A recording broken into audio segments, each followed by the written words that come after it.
কিরে এত ডিপ্রেশনে কেন? আর বলিস না বন্ধু, ক্যারিয়ার প্ল্যান নিয়ে খুবই হতাশায় আছি। কোন পেশায় যাবো বুঝতেছি না। চাইলে ডাক্তার হতে পারিস, তোর সামনে তো ডাক্তার হওয়ার সুযোগ আছে। আরে ডাক্তার হওয়া তো আমারও ইচ্ছা ছিল, কিন্তু সমস্যা হলো আমি তো রক্ত দেখে ঠিক থাকতে পারি না, মাঝে মধ্যে অজ্ঞান হয়ে যায়। তো অপারেশনের সময় যদি রক্ত দেখে অজ্ঞান হয়ে যায় তো ডাক্তার হবো কেমনে?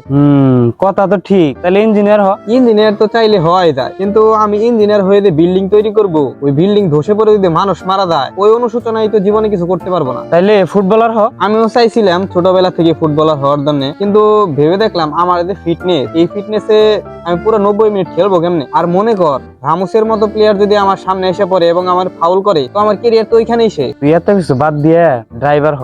ড্রাইভার তো হওয়াই যায়, কিন্তু সমস্যা হলো আমি সাইকেলই ঠিক মতো চালাইতে পারি না। ড্রাইভার হয়ে যদি অ্যাক্সিডেন্ট হয়ে মানুষ মারা যায়, তখন ওই দায় কে নিবে? সার্বিক দিক শুনে যা বুঝলাম, তোর জন্য একটা পেশায় ঠিক আছে, সেটা হলো ভিক্ষা পেশা। এই প্লেটটা রাখ। এই পেশায় ইনভেস্টমেন্ট নাই, লস খাওয়ার কোনো রিস্ক নাই, মানুষ মারা যাওয়ারও কোনো রিস্ক নাই, ইনজুর্ড হওয়ারও কোনো সম্ভাবনা নাই। তো তোর জন্য আমার মনে হয় এই পেশাটাই বেস্ট হবে। ধর।